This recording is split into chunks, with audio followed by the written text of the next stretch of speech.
The security guard laughed so hard he nearly dropped his coffee when Marcus Whitfield wheeled a cart of groceries through the marble lobby of Halstead Tower, his faded blue delivery vest soaked with sweat under the noon sun. "Wrong entrance, buddy," the guard sneered, loud enough for the three executives waiting by the elevator to turn and smirk. Marcus said nothing. If you believe in kindness, in second chances, and in ordinary people carrying extraordinary weight without complaint, hit that like button right now, drop a comment telling me where you're watching from, share this video with someone who needs a little hope today, and subscribe to Real Dad Story so you never miss a story like this one. Marcus Whitfield had once been an occupational therapist, the kind who specialized in spinal cord injuries and neurological rehabilitation, working 12 years at a respected clinic before his wife's cancer diagnosis drained every dollar of savings and every hour of his schedule. When she passed, he was left with a mountain of medical debt, a grieving daughter named Willow, and a resume full of experience that suddenly felt irrelevant, because grief does not pay rent and hospitals do not accept promises. He took the fastest job he could find, delivering groceries for a service app, because it let him set his own hours around Willow's school pickup, even if it meant swallowing his pride every single day. The other drivers complained about rude customers, but Marcus had learned that rudeness was just pain wearing a different mask, so he rarely let it touch him.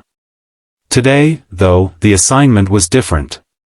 Today, the delivery was going to the 17th floor of Halstead Tower, to the office of Adrian Halstead himself, the reclusive founder of Halstead Robotics, a man the business magazines described as brilliant, ruthless, and utterly untouchable. What the magazines never printed was that Adrian Halstead had not stood on his own two legs in 17 years. A car accident on a rain-slicked highway had shattered his spine when he was 28, fresh off building his first robotics patent, and while the world watched him rebuild an empire from a wheelchair, it never saw the nights he sat alone in his penthouse office, staring at the floor-to-ceiling windows, wondering what it would feel like to walk across the room and simply look down at the city instead of always looking up at it. His assistant, a nervous young woman named Priya, had ordered the groceries because Adrian had fired his personal chef that morning in a fit of frustration after another failed physical therapy session, one of dozens over the years that had promised progress and delivered nothing but disappointment. When Marcus stepped off the elevator, arms full of grocery bags, he found the penthouse office not gleaming and cold as he expected, but cluttered with medical journals, resistance bands, and a treadmill with support harnesses that looked untouched in months. Adrian Halstead sat behind a glass desk, gaunt and irritated, waving a hand toward the kitchen without even looking up. "Just leave it by the counter," he muttered, his voice flat with the exhaustion of a man who had stopped expecting anything good from strangers. But Marcus did not move toward the counter. Instead, his eyes had caught the treadmill, the harness, the particular angle of the resistance bands, and something in his chest tightened with recognition, because he had built rehabilitation plans exactly like this one for patients years ago, patients who had walked again. "Your therapist has you doing passive range of motion only," Marcus said quietly, setting the bags down. "That's why nothing's changing." Adrian's head snapped up, irritation flashing into something sharper. "Excuse me? Do you know who you're talking to?" Marcus met his eyes without flinching, the way he had learned to meet grief without flinching. "I know you're a man who's been told the same thing for 17 years by people who stopped believing it could be different. I used to be an occupational therapist. Spinal injuries were my specialty." Priya, hovering by the doorway, froze, waiting for Adrian to explode the way he always did when someone challenged him. Instead, for the first time in longer than she could remember, Adrian Halstead simply stared at the grocery delivery man in silence. Marcus almost walked away right then. He had bills to pay and a daughter to pick up, and rich men did not appreciate advice from men in delivery vests. But something about the harness in the corner, dusty and unused, made him think of his late wife, who used to say that the universe puts broken things in front of broken people for a reason. So instead of leaving, he asked one question: "Can I see your last MRI?" Adrian, more out of stunned curiosity than trust, nodded toward a folder on his desk. What followed over the next 20 minutes was unlike anything Priya had witnessed in 3 years of working for her boss, a delivery driver in a sweat-stained vest speaking fluently about incomplete spinal cord injuries, neuroplasticity, and the difference between a T10 and T12 lesion. While one of the wealthiest men in the state listened with the desperate attention of someone who had given up hope of ever hearing something new. Adrian's medical team had told him years ago that his injury was complete, meaning no signal could pass below the injury site, meaning walking was biologically impossible, not just difficult.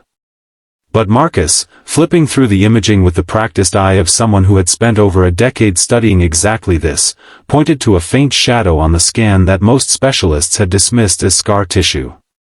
"This isn't complete," Marcus said carefully, choosing his words like a man defusing something fragile. "I'm not saying you'll run a marathon. I'm saying somebody gave up on you before your own body did."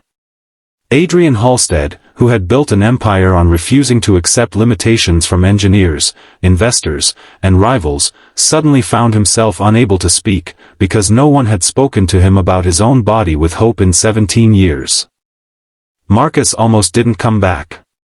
He told himself it wasn't his place, that he had a route to finish and a daughter waiting, and that rich men who wanted real help would hire real specialists, not grocery delivery drivers.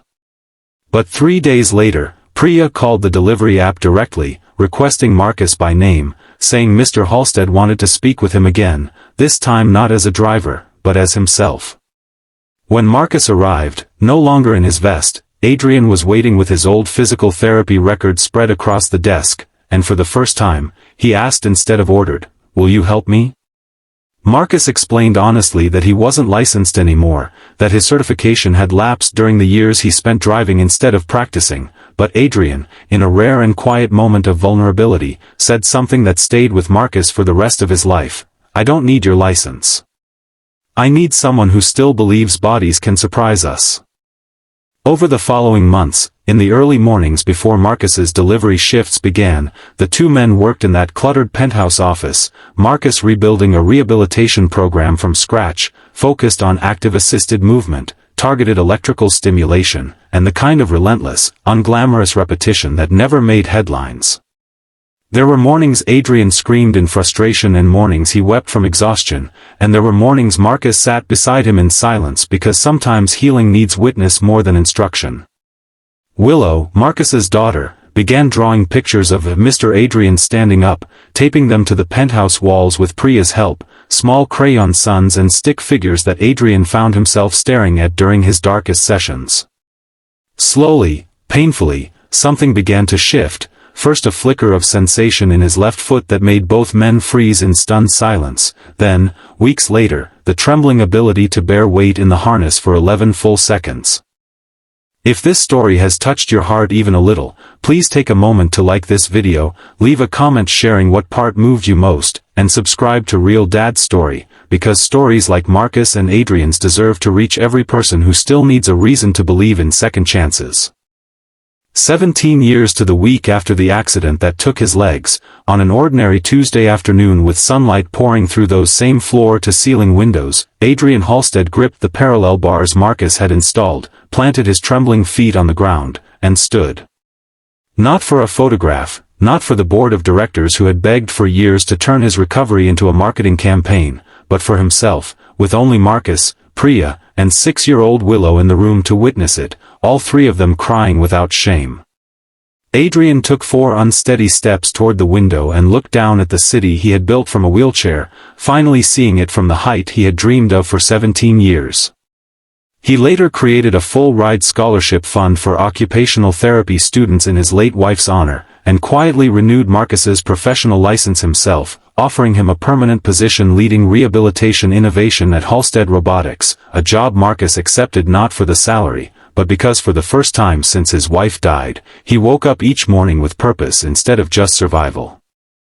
Before you go, I have one small request. Type the word "believe" in the comments if you think second chances are still possible for anyone, no matter how long they've been waiting. Marcus Whitfield never set out to change a stranger's life that Tuesday afternoon. He only refused to let humiliation harden him into someone who stopped noticing the pain of others, and in doing so, he reminded one of the most powerful men in the city, and everyone watching this story now, that sometimes the person the world overlooks is exactly the person carrying the answer someone else has been searching for all along.